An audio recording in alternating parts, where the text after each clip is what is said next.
Glória a Deus. Salve a amada igreja do Rei, a paz do Senhor.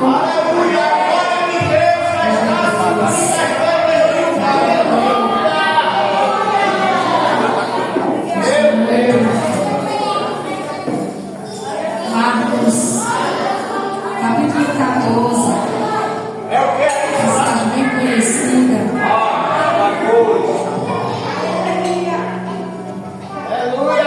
Vamos ler 35, que diz assim: E adiantando-se um pouco, prostrou-se em terra e orava para que, se possível, lhe fosse poupada aquela hora. E dizia: Abba, Pai, tudo te é possível, passa de mim este cálice, porque não seja o que eu quero, e sim o que tu queres. E voltando, achou dormindo e disse: Simão, você está dormindo? Não conseguiu vigiar nem uma hora? Vigie e ore para que não caia em tentação. Aleluia. O Espírito, na verdade, está pronto, mas a carne é fraca. Glória a Deus. Esta noite de ceia, irmãos, é uma noite memorável que a gente se reúne para fazer menção do sacrifício de Cristo na cruz.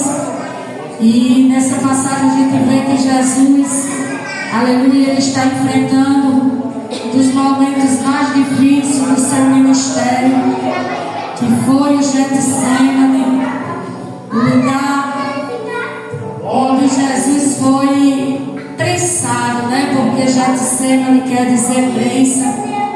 E neste momento, irmão, Jesus estava com os discípulos. Neste capítulo 14 a gente vai ver que Jesus, ele revela muitas coisas poderosas aos seus discípulos.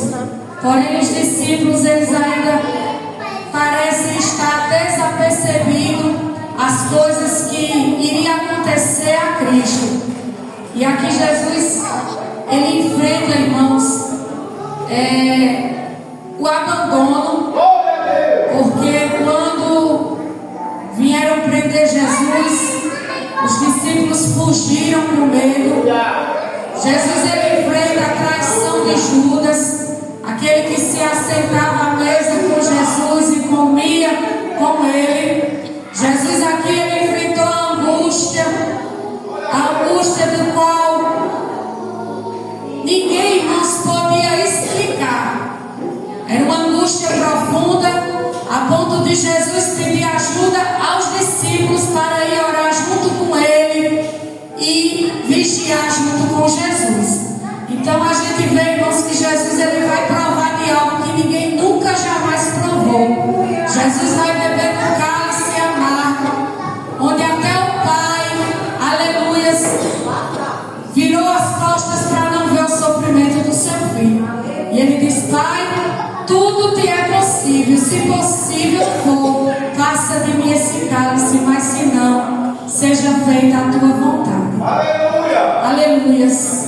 Assim como Jesus, irmãos, ele provou do cálice, nós não estamos isentos de provar também do cálice na nossa vida espiritual. Aleluias! Porque Jesus não nos chamou somente para viver de maravilhas.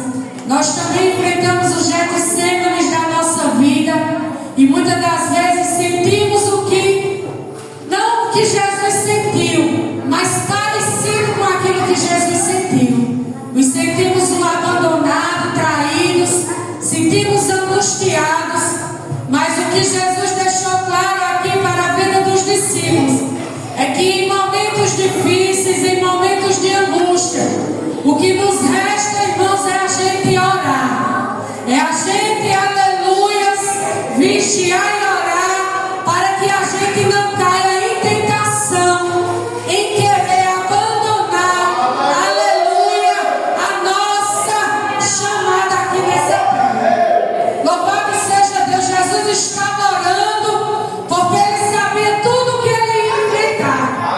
E muitas vezes o Senhor, ele nos convoca a orar e a vigiar,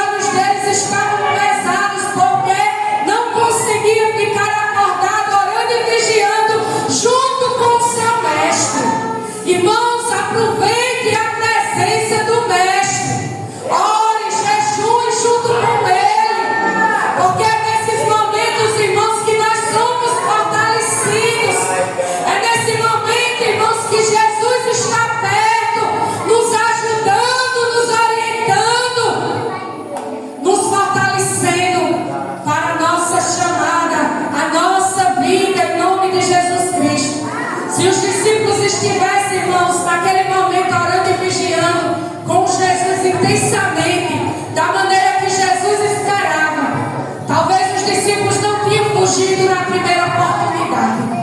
Eles estariam preparados.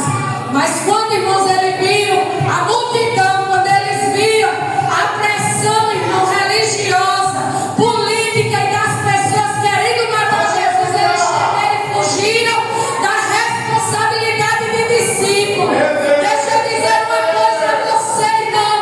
Não fuja da responsabilidade de discípulo que o Senhor te convocou nesta noite. Pode o sangue dar na canela, irmãos. Pode você estar sofrendo a maior perseguição da tua vida, mas não foge da responsabilidade de discípulo, porque Jesus está contando contigo nessa última hora. E para você, irmão, ser forte, para você permanecer fiel, o segredo é orar e vigiar constantemente. Então que nesta noite, irmãos, nós ficamos com essa reflexão que precisamos estar junto de Jesus, mesmo nos momentos difíceis, mas a gente precisa orar e vigiar, porque ele disse que na verdade o Espírito está pronto, mas a carne ela é fraca. Então precisamos orar para que o Espírito esteja sempre pronto e a carne ela não prevaleça diante das adversidades. Eu agradeço em nome de Jesus. Graças a Deus.